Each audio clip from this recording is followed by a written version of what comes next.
On today's Kirkwood and Dunn, everyone's talking about Indiana bringing back their offense and defensive coordinator. What if I told you since 1998 that actually hasn't been an advantage for teams? Tim and I will dive more into that. Plus, the Big Ten Network came to the tailgate. We've got plenty of topics and conversations and clips from that Big Ten tailgate show, as it was a great behind the scenes look from the Big Ten Network guys. And so we want to dive in more deeply into that. And finally, Tim and I get heated as we're talking about scheduling tiers. Can we actually take all 12 teams for Indiana's schedule and put them into tiers that Tim and I agree on? Well, let's just say we're done, but probably didn't end up agreeing anyways. I guess you have to listen. Let's go.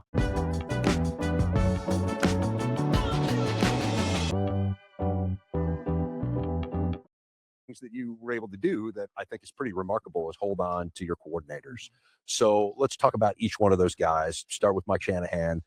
What's special about him? How has he gotten this offense to a place where it's the machine that it is? It creates a Heisman Trophy winner, all of those great things that came with it. Well, Mike and Bryant have both been with me over 10 years. Hired them for peanuts at IUP. And, they've stayed with me. We've been successful. They've had opportunities. And, I let them do their job and give them free time and things of that nature. Mike has really grown. Hired him as a receiver coach and came to me about the coordinator job. When I had coordinator change at JMU after my maybe second year. And I'm involved and he does a great job of collaborating with the whole staff on offense. And, I'm involved daily, but I'm not quite as involved as I was back then when I first hired him because Mike has grown. And, Mike can certainly run an offense without me being involved at all. Right. But I'd like to, and I think, I help. So, but Mike is like the most level guy and the most trustworthy guy. He's one of the most trustworthy people I've ever met in my life. And he just very consistent. Bryant Haines is a great football coach. He's really smart, X and O wise defensively. Hired him as a part-time coach at IUP. He coached D-line. He was a great D-line coach. He might be a better linebacker coach and coordinator. I think what he does speaks for itself. He can write his ticket. I'm not sure that Bryant right now wants to be a head coach. I think he likes being a defense coordinator. We've been doing pretty good. So why would you go anywhere else collegiately unless you go to the NFL? And Mike, I think, aspires to be a head coach someday. My special teams guy, Grant Kane's been with me 7 years, and we've been really darn good special teams too. Tim, Indiana fans love talking about Bryant Haines and Mike Shanahan and the future of them being somehow involved in the future of Indiana football. Like right. They are very popular. That was from Big Ten training camp. We're going to talk about more of that at the end of the show, but I wanted to share that clip to kick this off because, Tim, I'm going to share something with you, and I want to ask you if you find this surprising. Teams that retained all three head coach, offense coordinator, and defense coordinator from 1998, the national championship in 1998, has a worse winning percentage in the next year than teams that had attrition on their staff, one of the coordinators or a head coach left since national champion. But wait. Was that the teams that won the title versus teams that won win? the title? Yeah. It's okay. only national. I said national champion. So national champions. Yep. Since 1998. So teams who lost a coordinator have a better winning percentage in the next season than those that kept all three. Well, that sucks. What a bummer way to start the episode. What are we talking about? I was so excited to be shitting down Oregon and talking about how they lost their coordinators, how bad that is, and how great it is that we kept our two. And now you're just coming out of the gate with probably need to lower expectations. This is bad.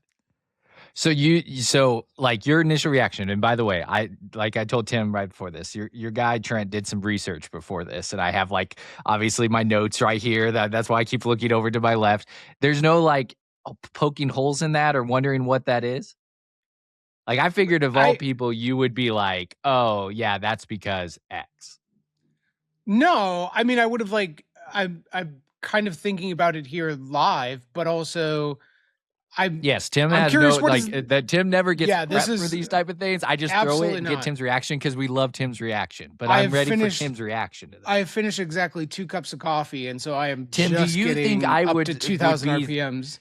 Do you think I would come out with a completely negative thing and try to depress everyone for this episode, or do you think that I'm sharing something that there's a hook, there's a catch here that people need to keep listening so that but they figure out the is catch it of like the hook? the win percentage for the titles is 85%, and the 3 teams that lost it just happens to be 86, and so like it's really actually just an outlier. It is close. Like- it is close because obviously Okay. teams that win the national championship like Are win good. a lot the next season. Yeah. And so it's 174 wins versus 141 wins, and that win percentage comes out as 85% for those who lost a coordinator and 82%. So it is Okay. very, very close.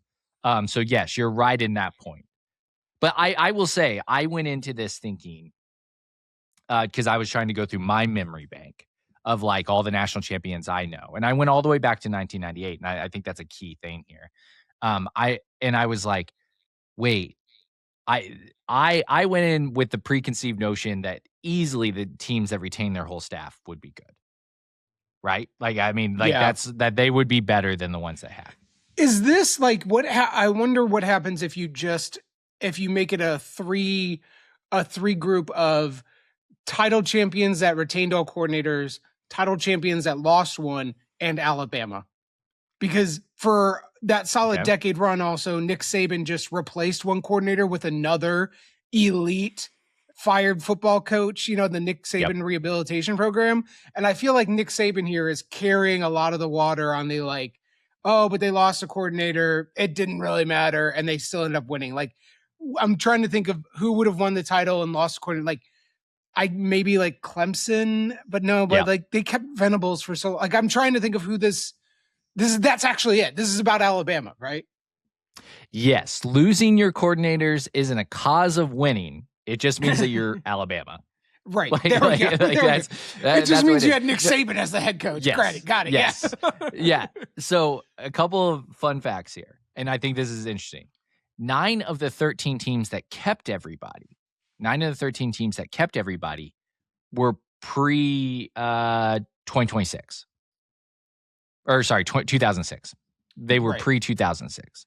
Okay. So, meaning that one, coordinators used to stick around, like back in the day, like in like 1998, And so for those, the I'll coaching run through these cycle really is quick. not as vicious. So this is the national champions that kept their coordinators: 99 Florida, 2000 Oklahoma, 2001 Miami, which is crazy. 2002 Ohio State, 2003 LSU, 2003 USC, 2005 Texas, 2006 Florida, 2009 Alabama, 2010 Auburn, which is funny because they all got fired like very close after that. 2012 Alabama, 2016 Clemson, and 2018 Clemson, which means the last time someone did this was in 2018. A good 7 years before this season of the last time someone retained, and Tim hit it on its head. So obviously we know about all of the or all of the other teams in that list. So I think if you take out, I had this stat here. Let me see if I find this. Georgia and Bama make up 40% of the attritions of the attrition teams. group. Yeah. And not only that, but playoff teams get at least usually 1 or 2 more wins in the next season than pre-playoffs. They did, pre-playoff before. era. Mm-hmm. So like that also boosts their winning percentage there. So if someone throws this stat at you, like I did Tim, that Trent made up and did a specific measurement. Well, I mean, I literally went in thinking that I was going to come in here and be like, look, keeping your staff is so impressive, like blah, blah, blah. Like I really thought that's what I was going to do. And then it's like, okay, it really is it's a little bit of a wash, which goes to like Signetti's point of this is not the same team as last year. Like I think in the Big Ten tailgate thing, they said Signetti told this team, you're not defending the national championship. Like you're not defending anything. Like you didn't win anything. Like, right. It's not the defense there. So like, I think that is, yes, keeping your staff is good. And it still proves out to be really, really solid.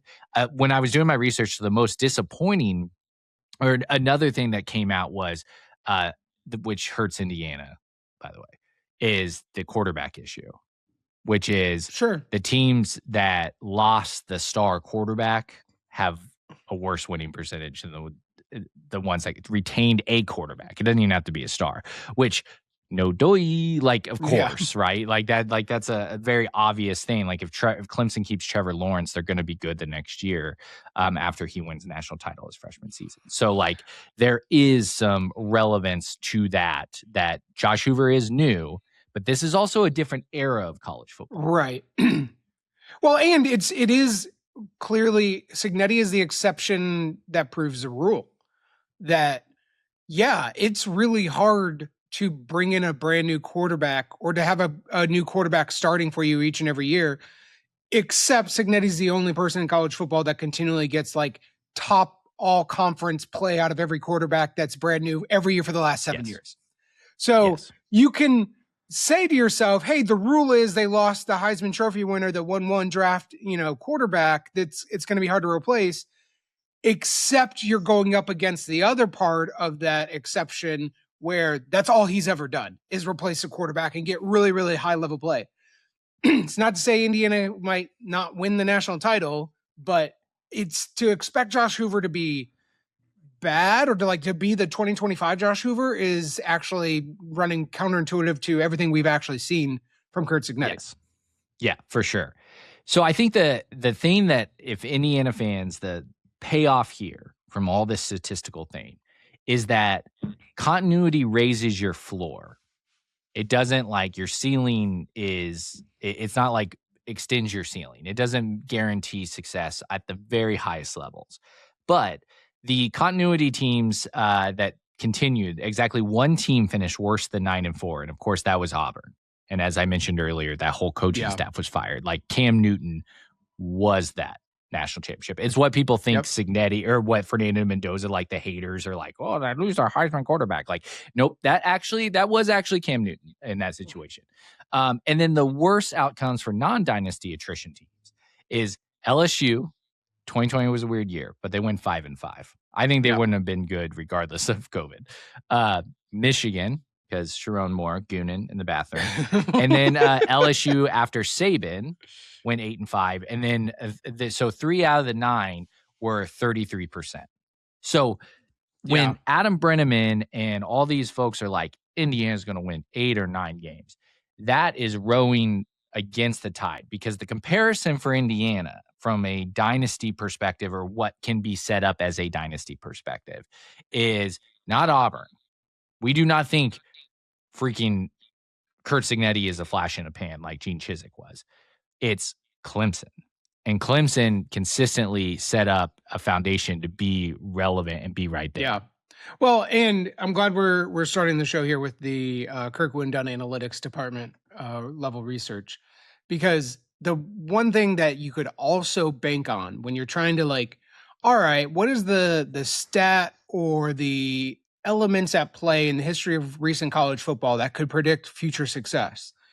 The highest level sort of predictor, and the one that Indiana absolutely destroyed last year, was the infamous Bud Elliott blue chip ratio, which was just to be very simple to say, go look at the past 4 recruiting classes for a program and tell me the percentage of those guys that are 4 and 5 stars.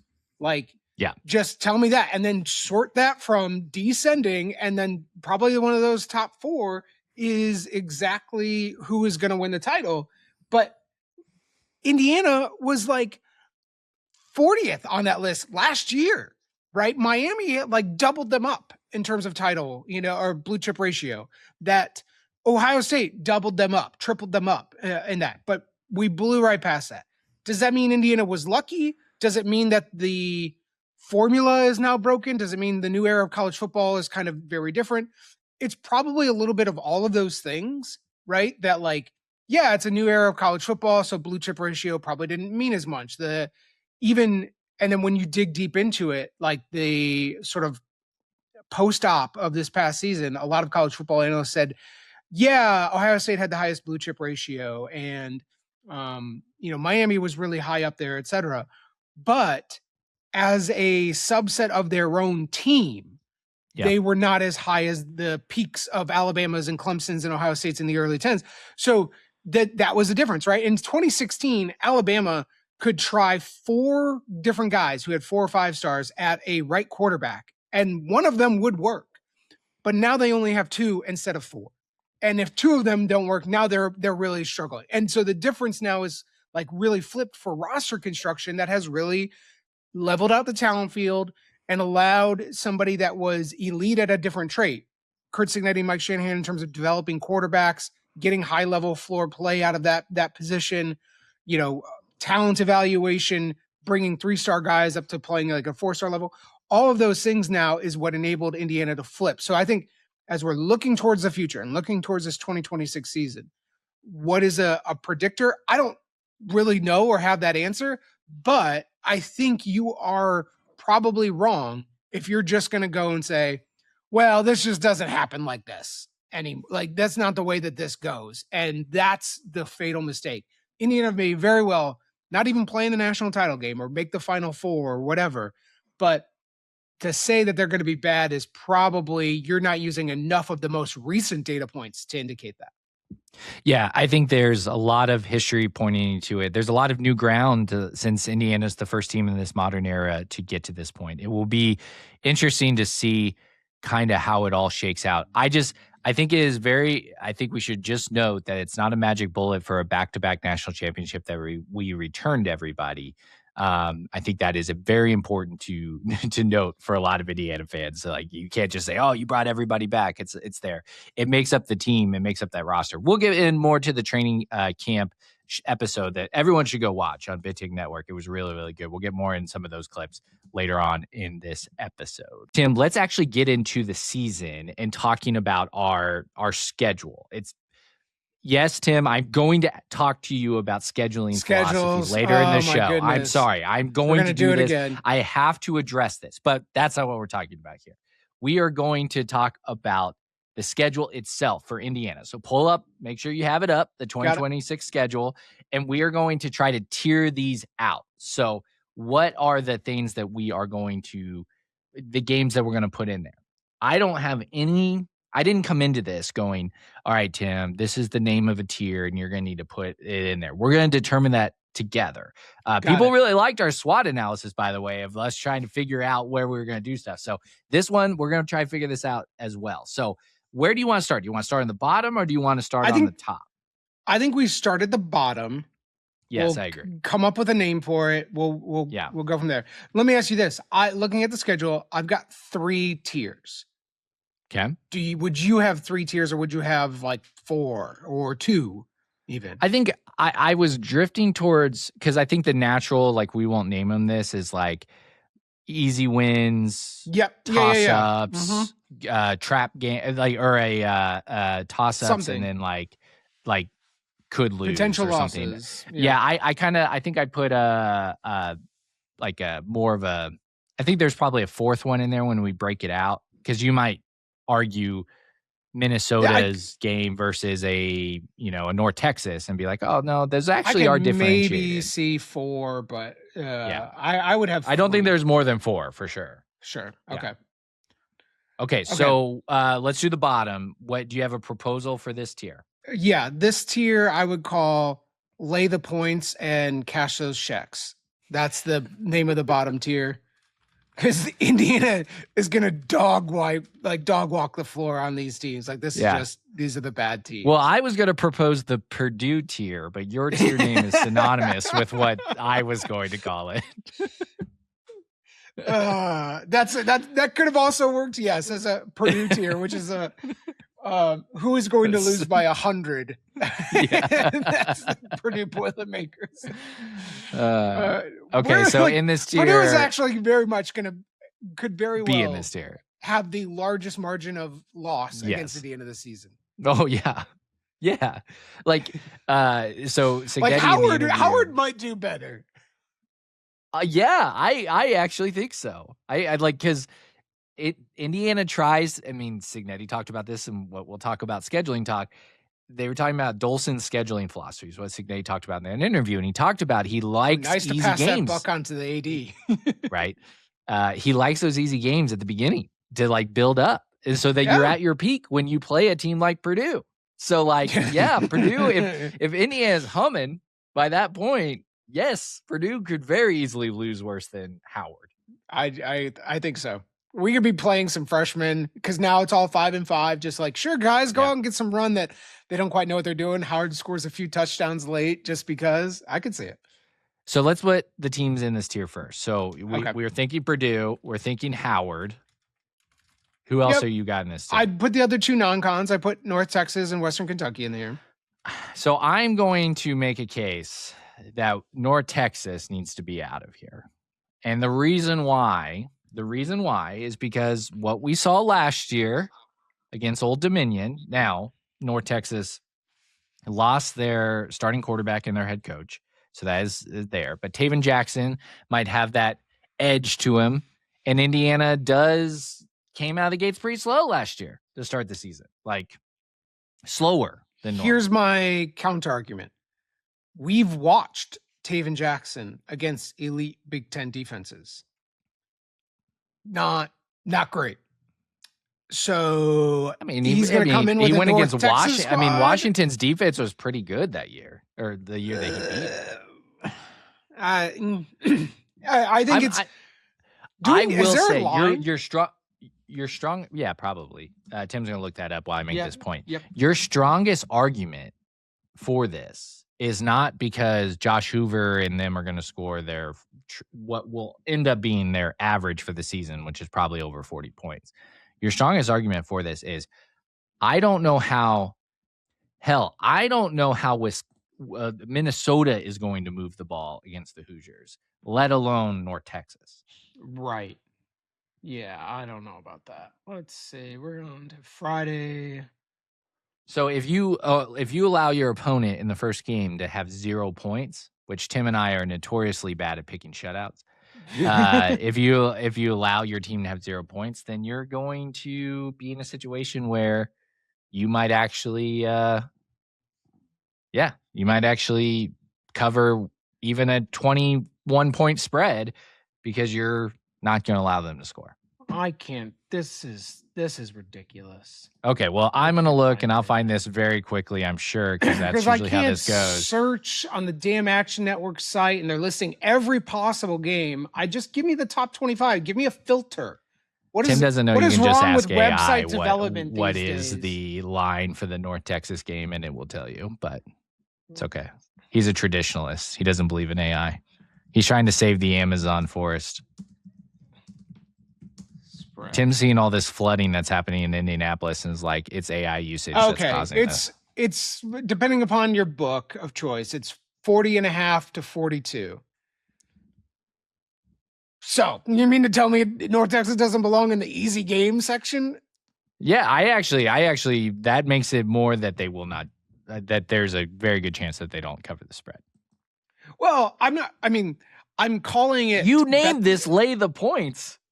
Yeah, but listen, I'm going to be laying the points with them. That's my, you fine. You want to go take North Texas plus 41.5. No, this screams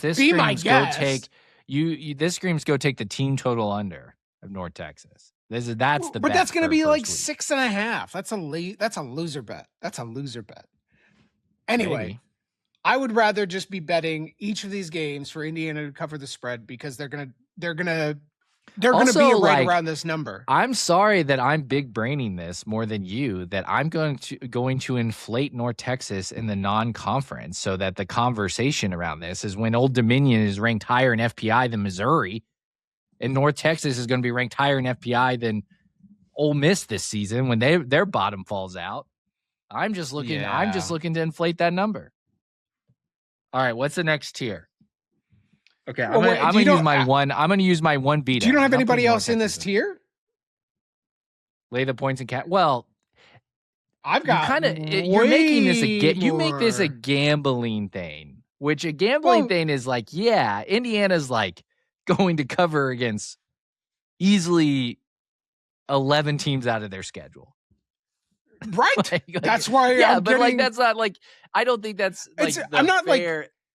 I'm- I would have called this like the Purdue tier or like show up, get off the bus tier. Like you're just winning no it's matter like, what you it's do. like Indiana heavy favorite tier. Like if you don't want to take the bet, don't take the bet. We don't have to be doing the exact gambling bet analysis here. But no, I Indiana, know, but like the games that Indiana is going to be a big favorite against, these are the teams that I'm gonna. This is for the non-natural gamblers. This is a like, don't worry, we're winning this game by a lot. Like you will not at once feel uncomfortable with the outcome of this game. well, if you're putting it like that, then I think Rutger is in here. Yep. Northwestern, I would put in here. No, I would not put Northwestern in here. I would absolutely put Northwestern in here. Northwestern's better than you think they are. Give me a break. They put in one new shiny stadium, and you're like No, giggly it's not over that. They Northwestern. like Northwestern's a team that's just gonna just be frustrating. They're gonna be like it's gonna look more like the Michigan State game last season, which we didn't cover, than it's going to look like, the teams that Maryland's and the Nebraskas and like I stuff don't know like if that. you heard. That We have race. Nick Marsh now. Aiden Childs doesn't have Nick Marsh to throw to. I We're get Gucci. it, but, we're like, Gucci. That's what the kids say. We're Gucci. Like, it's not only just about the offensive side of the ball for Northwestern. Like their defense was solid last season, and guess what? We didn't cover against them in Chicago 2 years ago. But again, I'm not actually like I call you. You jumped way too much to what I called this.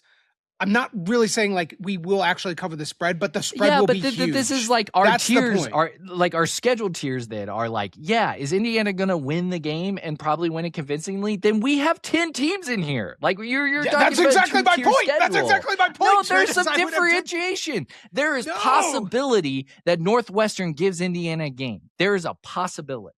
Not that the Indians going to lose, but there is a relative possibility. There is no possibility Purdue, Howard, or Western Kentucky come close to beating Indiana. They don't even we kick off the game and it's absolutely the game is over. They look like Alabama in the Rose Bowl. Like there is no possibility that that's happening. We're gonna fine. We'll go to there 4 are tiers teams on our schedule that like can give us a game. Less likely, most likely not. But there's a chance because they have competent coaching or they have actual players on their field. This is the crap tier. And Northwestern as a program is not crap. I could argue Rutgers, but they have KJ Duff at least. Like KJ Duff could, I guess, go off since we are identifying secondary as a concern. The mental gymnastics that you're doing to put these other Big Ten teams as better than giving us a better game. Am I talking to SEC Mike here? I feel like I'm talking to Pate on the cross. Put a white t-shirt on. Put a white t-shirt on, and I'm going to just call you Josh Pate because you're just sitting here like every Big Ten team is This crap. is me at the steakhouse last night being like, maybe if I don't eat the mashed potatoes, the calories will be fine. But I had a giant fucking ribeye. Like, no. The thing is shot. It's not happening. Like the technically, yes, maybe a little bit better. Tiers, this is insane. The audience reaction to your tiers is going to be on your side because you are representing what the Indiana fan base is right now, which is we're going 16-0 and Josh Hoover is going to win the Heisman and all of our coaches are all the same. That is what you're representing. There are Big Ten teams that have a pulse. Being a ball knower. They have a pulse against other Big Ten teams. They're not going to have a pulse against this team. Man, what a terrible segment when we are like, okay, Ohio State and I guess Ohio State is our only hard game. Exactly, and we're putting 11 into this tier. Yep. So we'll do 4 tiers. So we'll do the middle one, this next one, and we'll call it Trent's teams with a pulse. Beep, beep, beep, fine. beep. Yeah. Trent's team with a pulse. Okay.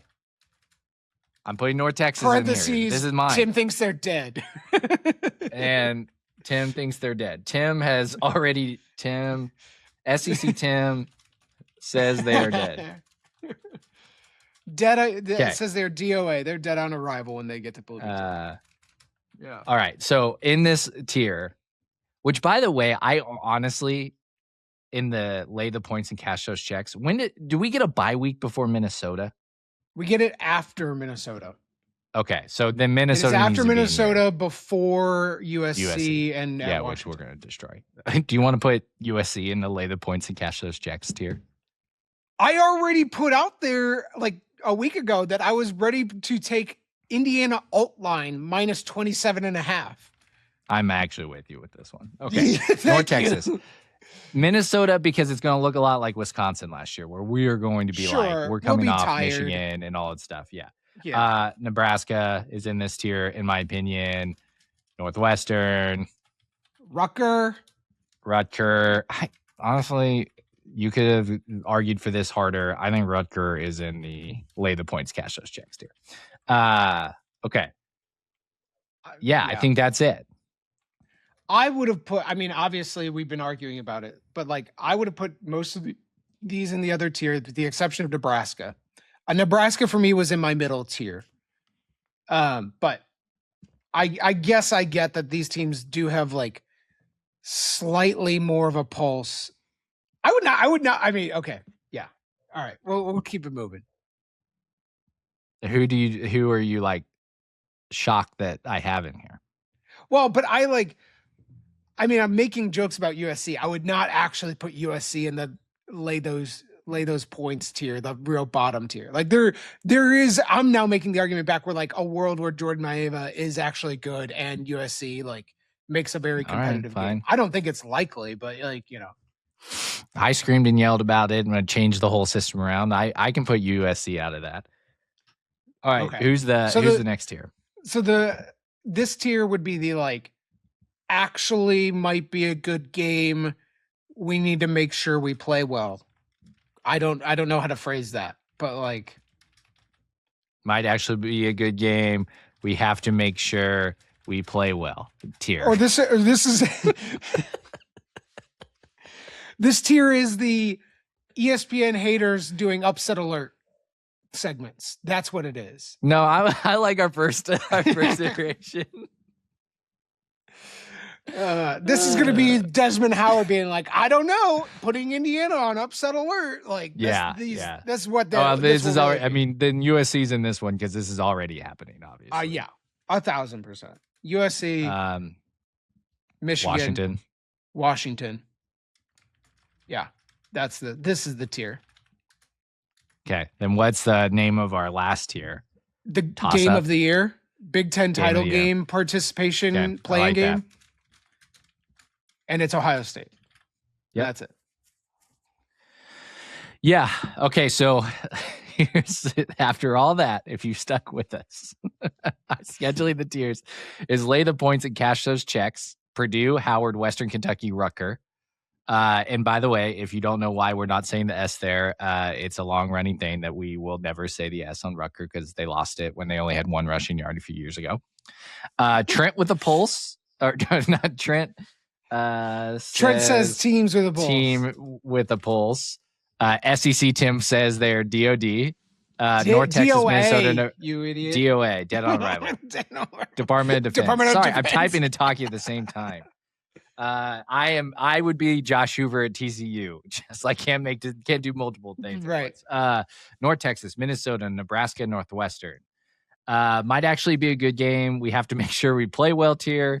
USC, Michigan, Washington, and game of the year tier, which basically is the game that arguably Tim and I could see us losing. If you play 10 times, you're going to lose probably more than one CNs, is Ohio State.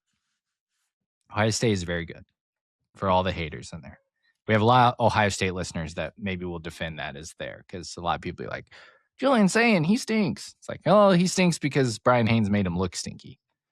And he was a freshman, like first year starter. So like he'll be fine. Okay. Tim, that's our tiers. We just scheduled out our tiers now. We'll see how that translates at a future episode into our record predictions for Tim and I. But which is why you should subscribe to Kirkwood and Dunn on Spotify. If you're listening on Spotify, just click that follow or subscribe on YouTube right now below here or follow along on Apple Podcasts. Do that right now. All right, Tim, let's play this game. Rip this off from another podcast. It's called Is This the Year? Because every year, one of the best things about college football is that we go into a season trying to talk about storylines and stuff like that. Like, we are so close to the season. Everyone's just grabbing at things to talk about in their podcast episodes because you've already probably done scheduling tiers. You probably have already done quarterback lists. You probably have already done all these things.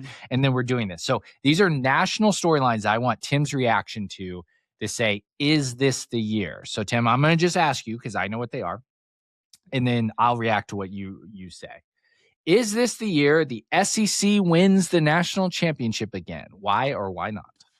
Absolutely not. I mean, I think most people agree that the top end of college football is 7 teams deep. Yeah, you can like make a bunch of arguments for like a Michigan type to win the national title, but that's really projecting a lot on like a Bryce Underwood to actually be good. And we've seen nothing like that.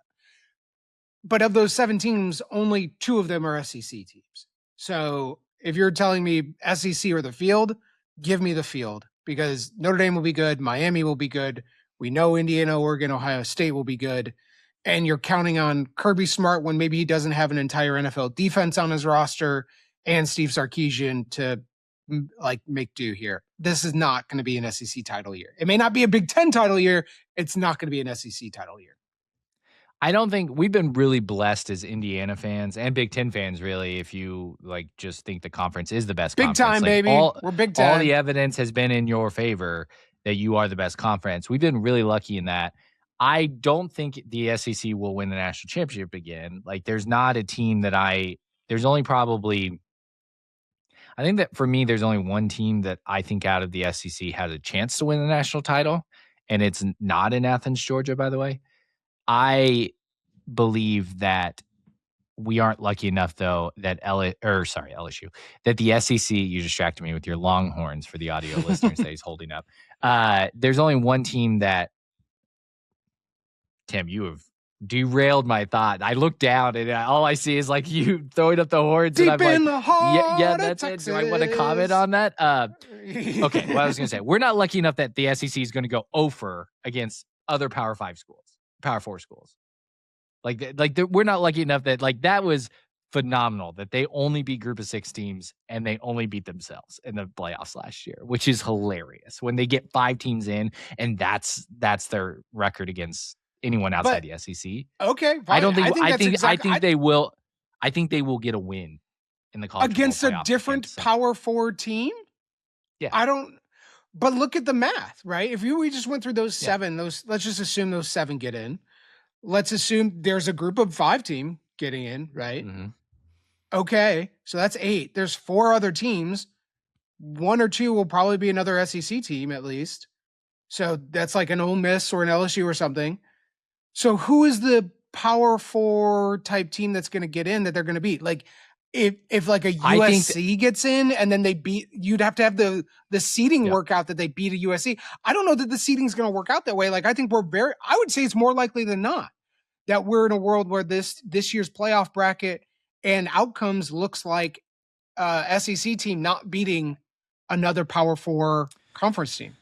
You still got the Big 12 champion that they could beat. You got the ACC champion that they could beat. You could argue that the ACC might get 2 teams in this year because of how their scheduling lays out. And if that's the case, then I think the SEC has a chance. And then if the Big 10 gets the 5th team in instead of the 4 teams, there's a chance that 5th team plays the top SEC team. And yeah, I do think who I'm projecting to be the number 1 SEC team is probably better than Michigan or USC. Listen, I'm going to just call it right now. I think if we get so lucky to have this, I think Iowa beats Georgia in the playoff. This is what we're heading towards. I mean, like I said, I don't think we're that lucky to have that great of content for a whole offseason. Like God loves Big Ten country. I don't know if he loves us that much. Yeah. Listen, I'm a believer in the Hawkeyes. I do believe. I do believe. I wouldn't say the SEC is bad, but they don't have top end elite teams. So what the one team I think really is Texas. And yeah, if the bracket shakes out where they're playing Texas Tech, Yep, they might beat them. If they get lucky. That's my point. Yeah, but I think it's more likely than not that it doesn't shake out where the bracket is, that they're playing a Texas Tech. Because if like Texas is a number 2 seed, let's say, as SEC champion, because that's what exactly will be what happens. But Texas Tech has to play Iowa, right? And Iowa beats them, and then Iowa is playing like I don't know. I don't know, Jim. I don't know. Is this the year that Notre Dame returns to the top of the sport? I think it's very, very possible. Like Yeah. they're going to easily walk into the playoffs. If they lose a game, it would be Miami. I like BYU a lot. Like BYU's a fun team to kind of watch, and they're very scrappy and can play above their weight, but I don't think it's going to be likely here. I think CJ Carr is very, very good. I think he's making a big jump here this season. That defense will be very, very good. They do have to replace 2 NFL running backs, which is not ideal, but they'll be fine.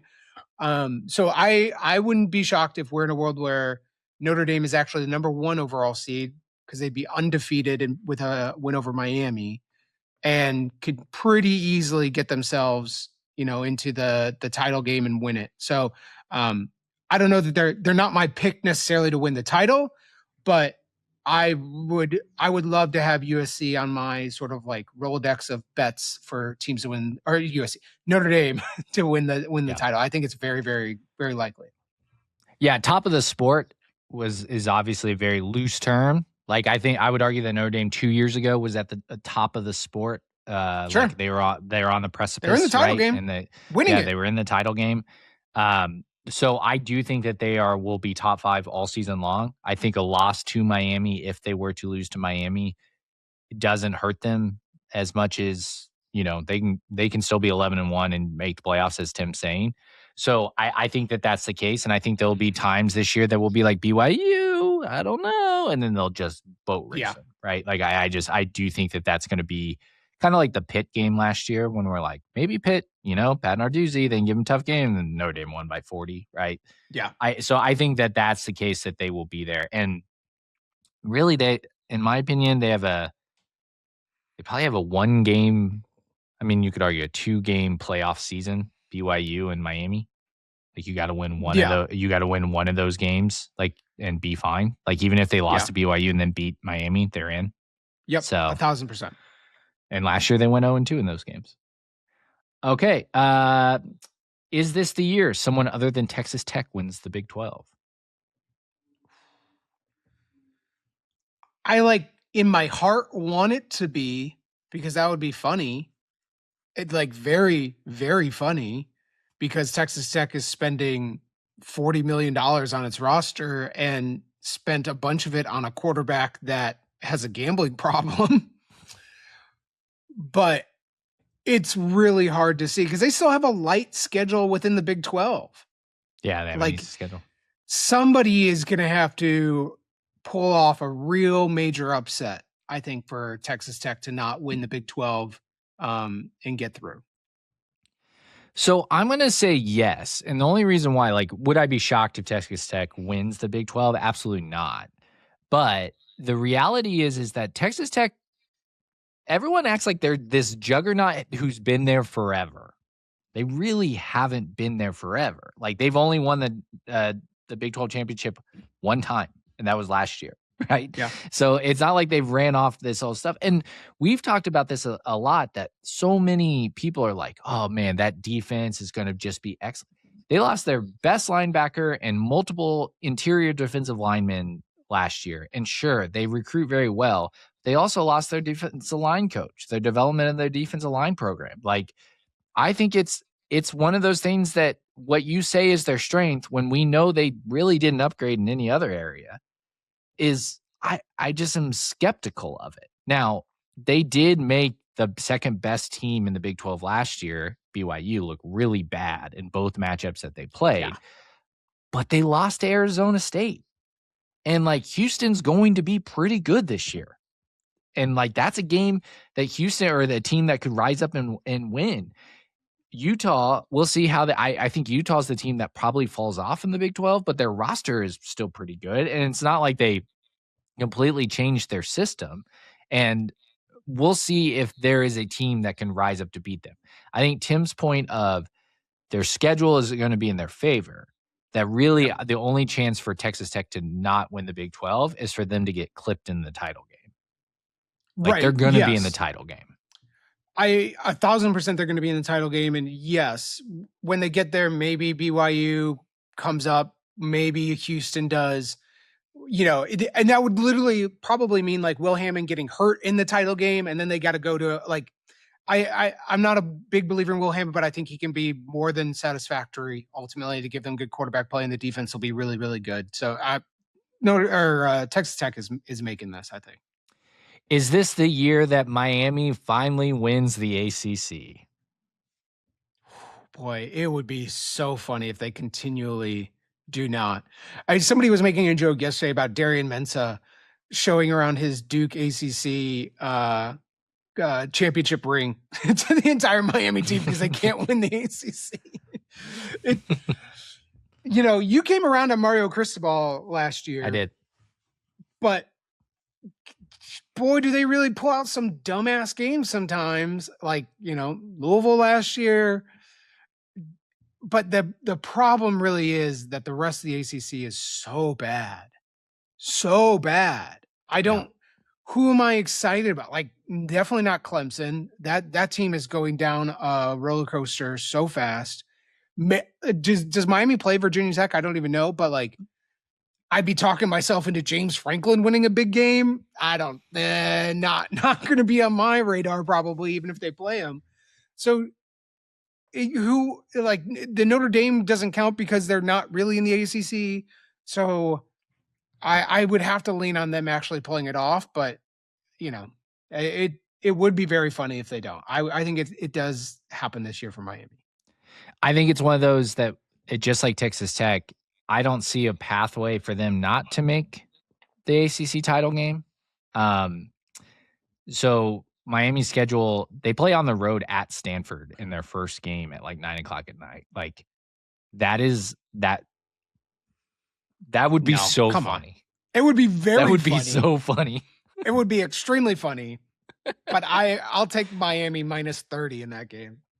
So they do go on the road to Clemson. So if Clemson is going to have a revival season, that's the game to revive themselves, right? They play at home against Florida State. That while that is a lopsided talent right now and coaching right now, it's still a Florida rivalry game. You like never there's know.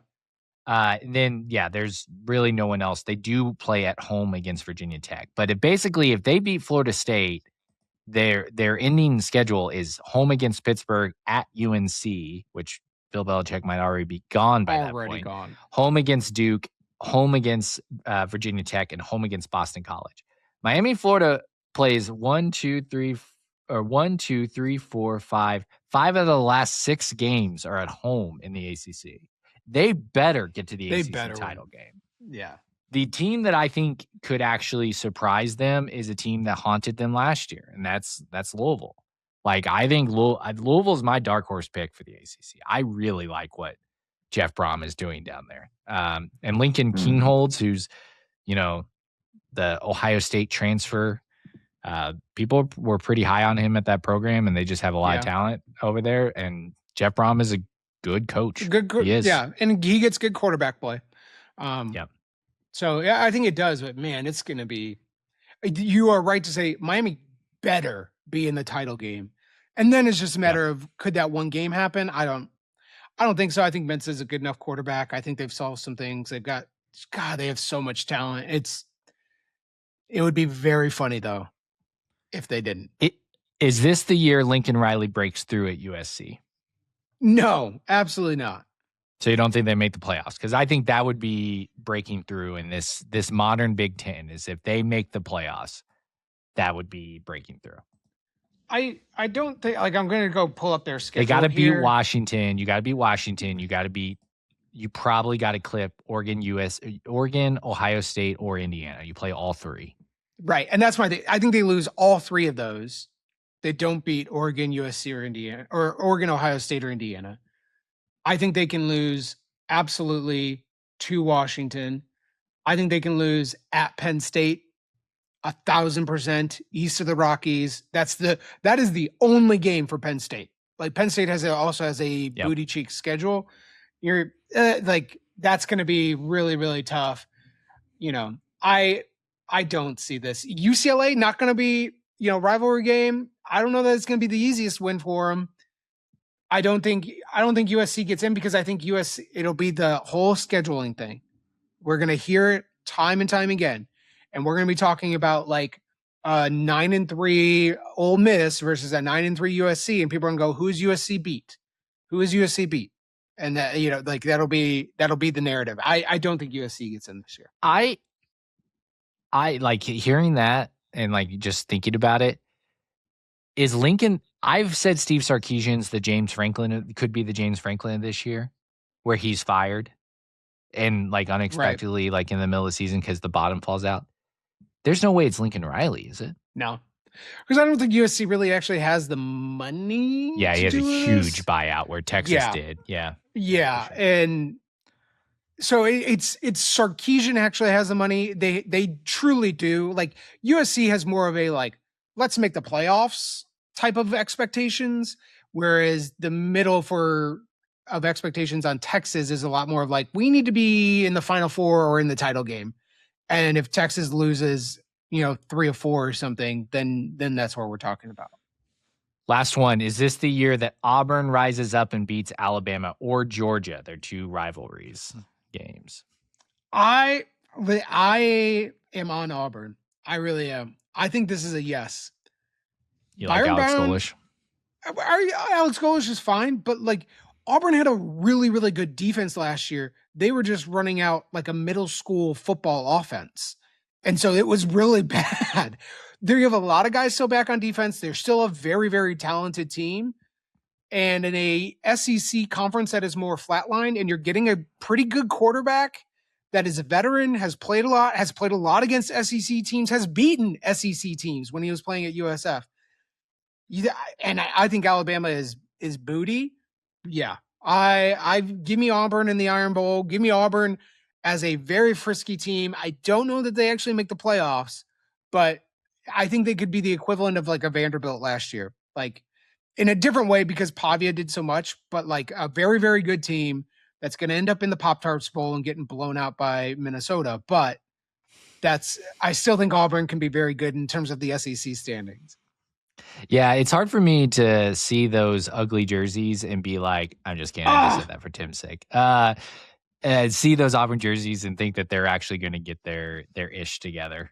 But maybe this is the year that they do it. Maybe this best jerseys in college football. All right, Tim, let's transition back to talk about the Hoosiers and talk about the training camp segment, Big Ten. Again, go watch that if you hadn't had a chance to fully take it in. It was cool. It was good hype fest for Indiana talking about them. We had actually Matthew reached out on Instagram for our SWOT analysis, and he said, I didn't hear you guys mention special teams. Grant Kane was mentioned by Signetti in those interviews as a guy that's been around for a really long time, who's really, really strong. And special teams are one of those things that even Jake Booty and Griffin, what Griffin is Gonzalez. That guy's name? Gonzalez. No, definitely not Griffin Gonzalez. No, you don't know what I'm talking about. The YouTube or the Big Ten tailgate guy. I'll look it up while I make this point. They both talked about special teams is a big thing that can go a long way for Indiana because they do believe in all 3 phases of the game. They highlighted that they even saw at practice that the special teams was something that was intentionally worked on and looked really, really good. Do you have any thoughts on special teams? I don't think it would make my strengths list because it's important, but it doesn't make the highest end. But do you have any thoughts on it? My only thoughts about the special teams is I'm glad that we have Radicic coming back to kick. Yeah, I think when talking about special teams, there's actually a tier within that. There's how's your field goal kicker? And then the rest of the special teams sort of coverage units and punting or whatever. But who knows how much we're going to punt. We've shown to be an aggressive team. We might be punting a little bit more than what we have in the past, but ultimately like this defense is going to be dominant, whether the opposing offense starts on the 40 or the 10. So I'm more about like, it's not quite a strength. It's just not a question mark, which is great. Like Radicic may miss a field goal. Who knows? It always comes down to, something at some point, but I'm glad that we have a kicker back who has kicked in big games. And has been very good as a kicker level. So it's a strength in some ways, but it's not going to make a top 3 strength for me. Let me clean up. I said Jake Booty. Jake Butt. I know who you meant. His Twitter is J Booty. And then Howard Griffith is who I was talking about, the Illinois player that's on the Big Ten Network. So those two guys were talking about it. That's where that was. So apologies, as I was like, Tim's not. That's not what I'm saying. I got to get this out. All right. And Tim, I was thinking of Griffin Gonzalez, who's the Indianapolis WRTV sports. Okay, he's awesome. All right. Yeah. Well, Tim. Sorry, our coach is continuing to keep this in the news. Let's talk about Cignetti's I'd like to play reaction. Notre Dame. They got to come to our place twice. We'll go up there once since they're not in a conference. I'd love to play them. Be a great in-state game. I guess there's a backstory to that. I don't quite know what it is. So it is what it is, and Big Ten schedule's pretty darn tough too. Yeah. Ran through it 16-0 last year. Pretty remarkable stuff. All right. So Cignetti addresses the Notre Dame discussion that, of course, took the Twitter world, the Instagram world, the Facebook world, and Kirkwood and Dunn just threw themselves right in the middle of it because it's so easy to get Notre Dame fans riled up. Tim's thoughts on his comment of, hey, they're not in a conference. They should come here twice. He's rage baiting them too. That's the best part. Is he knows exactly what he's doing. I guess there's a backstory to it. I don't quite know what it is. Sure. Yeah, exactly. It's I've got no problem with it. People have this narrative that somehow college football schedules that are 5 years in advance are like locked in stone when they've never been locked in stone. Like, people cancel these things all the time. They readjust things. Like, this is just a narrative piece that people want to hate on Indiana. And I truly don't care. Again, if you are upset about Indiana's scheduling philosophy, you should not be upset at Indiana. You should be upset at the College Football Playoff Committee that consistently rewards teams for just winning games, not having good, fun losses on the road in the non-con. So if you got a problem with it, talk to them. So I do want to make a point. By the way, just from those watching on Spotify and YouTube, I guess it's about to rain here, and it's getting darker and darker on my camera. So sorry about that. Usually this is how it looks in the morning when I do a show and I have to flip on stuff. But Cignetti he talks about a couple different scheduling things in his interview. He says that one, the Dolson likes to have 3 non-cons at the beginning. So that goes to the point of Notre Dame trying to move Indiana later was not going to work for Scott Dolson because that's not his scheduling philosophy, because USC demanded to play in the first 3 weeks and they acquiesced to USC. The second thing is Cignetti said something that's really valid that I don't think a lot of people realize is the non-conference is going to change by force here in the next few years because college football is going to change by force in the next few years. And he basically was like, why these contracts and stuff, as Tim's saying, it's 5 years out, blah, blah, blah. Who knows what we're going to be doing? We're going to maybe have a TV network scheduling all these things and saying, you have to do this if you continue to want billions of dollars from our stuff. And then Indiana actually is in really good position to be in a lot of primetime games because there's no contracts to be honored in that situation. The last thing that I'll say is about those that care about what actually happened between Notre Dame and Indiana. I said this on X. I put it on Instagram and Facebook. So if you're following us there, you saw it. There's been no report of a buyout or money changing hands. Indiana or Notre Dame has not paid the other for getting out of the contract. And we know the contract had a buyout in it. People have found that contract and it's done that. It has never been more evident to me that this thing was a mutual decision between the two schools. And Notre Dame just got to the narrative first because Notre Dame said, I guarantee this is how it went down. USC, I will only play you in 3 weeks. Okay, let me call Indiana and see if they'll move their game. Calls Indiana. Indiana goes, no, we will not move our game for that. Calls USC. They won't move. Well, we won't play unless you play the first 3 weeks. Okay, Indiana. We need to talk about breaking this off if you won't move your game. Indiana. Okay, that's fine. Don't care. And then Yeah, exactly. End of call. And then it was done. End Zoom link. Yeah. And then the next call was to all the Notre Dame sicko fans who are in the media being like, Indiana canceled this. They did this to us at Notre Dame. Like, we try so hard. We have to fill 12 games on a schedule every year. And look what Indiana and Kurt Cignetti did. And Notre Dame reporters, like, getting this out as fast as they can. Like, that is exactly how it went down. I guarantee you. I'm reporting that. I don't even know if it's true, but I'm reporting that. Well, and it is just the, catnip for everybody that doesn't want to believe or like the fact that Indiana has a good football program now is, well, look at their schedule. Look at the schedule. Look at their schedule. The schedule. And they can't get out of their own freaking tongue to go down that narrative, Pike. And because, then Notre Dame flips from playing Indiana to USC, so it's like a good game. But when has USC actually been all that good recently? Notre Dame's dominated that series of late. It's their historic rival, I guess. So this was always just going to be the narrative play. And I think you're ultimately right. This is actually a very clear mutual agreement to all right, yeah, we can just rip this up. We'll figure this out if we want to in a couple years and cross that bridge when we get there.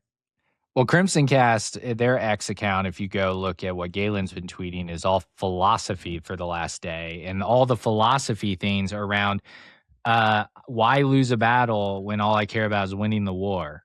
Like, who cares? Who cares about Indiana's trying to win national championships? I know Notre Dame has no idea what that's like because they've actually never won a national championship. They've only been awarded national championships. So I know that's really difficult for them to understand what actually winning a game on the field translating to you holding up a trophy instead of some writers writing into their columns that you are the national champion. Yeah. But Indiana's trying to win national championships. And guess what? I don't care if we have an ACC schedule or a Big 12 schedule and play Little Sisters of the Nunnery or Wabash College, no offense, Wabash College, folks, and they win the national championship. Who cares? Yeah. Who cares? Yeah. Because you play legit teams when you get to the playoffs. Quick analytics you play review. SEC teams. You play SEC teams. So I don't know if that's true, but win-loss record in games that are called national championship games mutually agreed upon by the entire college football NCAA field. Oh, Notre Dame 0-2 actually, and then Indiana 1-0.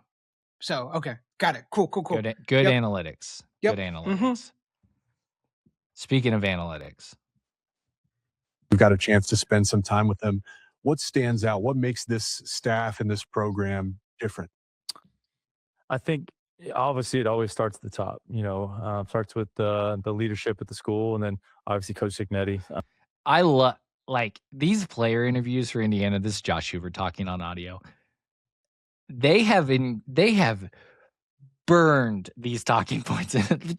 Josh Hoover is giving credit to Pam Whitten and Scott Dulcet, just like Cignetti does every time. The man is a starting quarterback. You just know it. When you walk into this place for the first time, it's pretty overwhelming, just the way that things are run around here and the respect that our entire staff and all our players have for our head coach. It's very, very cool, and it's awesome. It's something that I saw for the first time really being here, just how a program actually is committed to a process and committed to an idea. And just the culture of the way the players interact, the way the players hold each other accountable.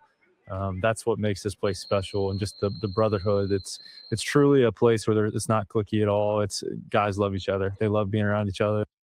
Jump scare. I trigger. Guys love each other. Just every time he says that, ooh, just chills down. They love working together. I love the guys on defense. They love us. We go at it every day. Our defense is really good. They've made me a lot better, and so this place is just full of great coaches who hold guys to the highest standard. I've never been held to a standard as high as I am here, and it was uncomfortable at first, And its growth is always uncomfortable. But that's the only way to grow, is to be uncomfortable. And it's been a great experience, and I'm just looking forward to continue to work every single day with these guys. So Josh Hoover, obviously, great answer there.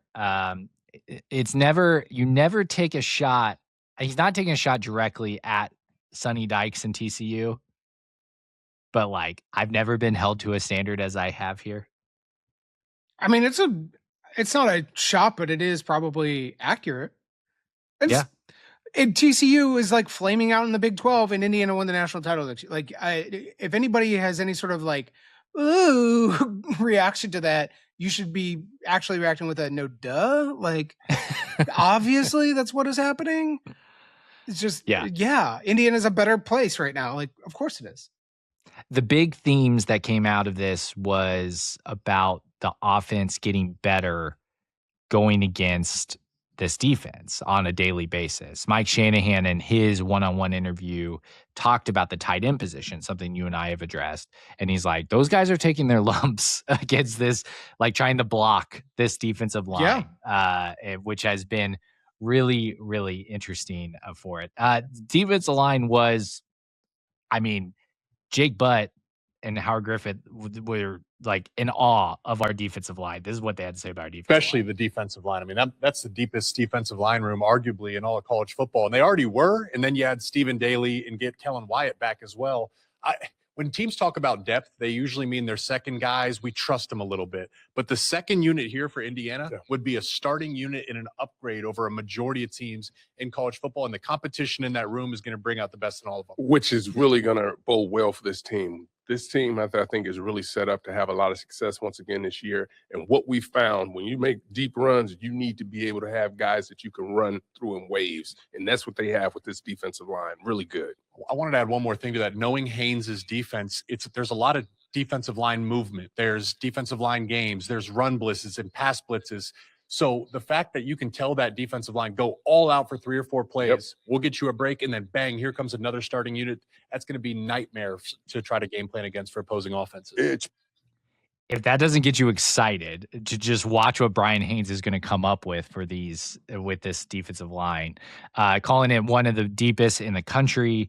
They at a different point called it maybe one of the best like depth defensive lines they've ever seen. I mean, obviously I come from a Big Ten angle. Like, it is really exciting to see what we're going to be able to do, and to get, like, of course, the Big Ten network is our version of the SEC network. They're there for the propaganda of all of it. But just because Bryant Haines, we know what he can do with defensive linemen, as Jake Butt's talking about there.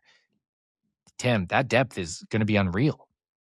The depth is huge, and it's the piece that really lifts up the rest of the defense. You know, it's quite literally just physics. The ball starts in the middle of the field in front of the offensive lineman and right next to the defensive lineman. So the time that it takes to get that, for an offense, to get that ball back to a quarterback, out to a skill player, it takes a lot. And if that defensive line is very good, which we're expecting here, it's going to be a game wrecker all season long. And that depth is what will allow us to be not as tired, not as worn down come playoff time. That's really going to be the bastion for what this Indiana defense can be. It really will enable us. Like, we have appropriately been like, hey, losing D'Angelo Pons is huge. Like, that secondary was really good. Pons himself was incredible. How do we replace it? Whatever else. We could be sitting here on January 27th in Las Vegas, toasting another title, and be going, it didn't matter. I could have been playing cornerback because the defensive line was just that good at disrupting everything all season long. Yeah, and Jake Butt actually said something you've said that Indiana could do. They were playing with a 5-man front multiple times when they were talking about the linebacker position, because they identified like top 2 guys, very good, don't know about the other guys. And they said even practicing, they were playing with the 5-man. They showed Tyreek Tucker dropping into coverage a few times in their little clips that they had from it. And someone pointed out, sorry for a listener that does this, usually I have the listener comments pulled up for Bookstore Brew, but like, he said that like Michael Kamara, and I remember this specifically, even in the Alabama game, was often in coverage real time. Like, yeah, he was in coverage a few times. So like Bryant Haines is a freaking wizard and will do that at times. Tim, speaking of Bryant Haines, his interview he had a quote that said, "I think we need to hit more quarterbacks." And Tim Burns said, "We are so blessed."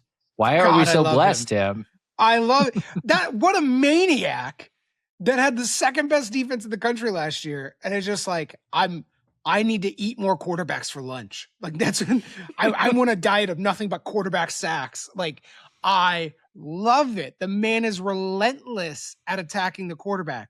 There was a lot of a narrative last year that because the stats bore it out that Indiana from a pass coverage standpoint played a lot of zone, which could be treated as like a soft defense, if you will, because they're not like up in a guy's face.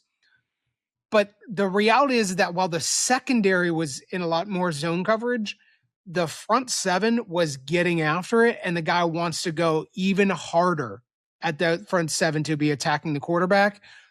There will be relentless pressure for an opposing quarterback this year, and that's going to lead us to the promised land, quite frankly. Yeah. Speaking of the promised land, Tim, we're so close to being in Memorial Stadium to watch Indiana, North Texas. Like that, it's going to be popping. We're going to hopefully reveal some sort of banner memento at somewhere in the stadium during that. It will be really exciting, and Signetti will be grumpy that they're talking about it the whole time. And then Abby revealed during our mascot draft, Hoosier the Bison's got something up its sleeve. Oh, yeah. Yeah. So we'll see. We're very excited for that. Tim, a little bit of Kirkwood and Dunn business before we get out. So if you just want to hear about Indiana football, not Kirkwood and Dunn business, this is when you can sign off, and we'll see you next time. But Tim, we have a chance to bring on potentially an intern. And I need to know, do we call the intern by their real name and just treat them normally? Or do we just kind of go in as like they're the intern? No, the intern needs a nickname, something. I don't. Okay. I do not want to call the intern, whoever they may be, by like Steven or Jacob. No. Or like Mary. I don't know. Don't need to be gendered here. Whatever it is, they need to be called, Cheez-It Cracker. Like I don't care. Something. There's gotta be a nickname for the intern. This is Kirkwood and Dunn is the least serious podcast that exists in the Indiana football universe. Most definitely. We cannot be calling them intern or something. Like by their name. Like their government name, their legal name. Okay, I'll think through that. The funny thing would be to call it like the board of trustees and just like, hey, like as if they were our boss. That would be funny. Like, let's talk to the CEO. What does the CEO have to say on this? Yeah. And it's actually just an intern. Is too focused on breaking the Geneva Convention at the moment to kind of focus on that. Tim, you can follow yourself at TB Hoosiers. You can follow me at ST McGee. You can follow Kirkwood and Dunn on all accounts at Kirkwood and Dunn. Bookstore Brew will be back on Tuesday for a recorded show. I'm traveling next week, so the next time you will see Tim and I will probably be a late show on Wednesday because I'm on the West Coast, and we know West Coast time zone is terrible. So Tim and I will try to get that recorded. I will try to get that uploaded. I will stay up all night to try to get that uploaded on Wednesday. So it might be more of a Thursday morning thing for the people that go to bed early like I want to, but I won't be because I'll have jet lag from being on the West Coast. So I'll be in a hotel room talking to Tim on Wednesday. I'm out there scouting Lincoln Riley and Bob Chesney. Just to see what's up in LA for them. Not really. I'm not doing any of that stuff. I actually, real job stuff, which is just so boring. Yeah, so boring. But follow us. We're getting closer. Tim and I have got some great stuff planned for you as we continue to March and preseason predictions and all that fun stuff. We are so close to Indiana football against North Texas.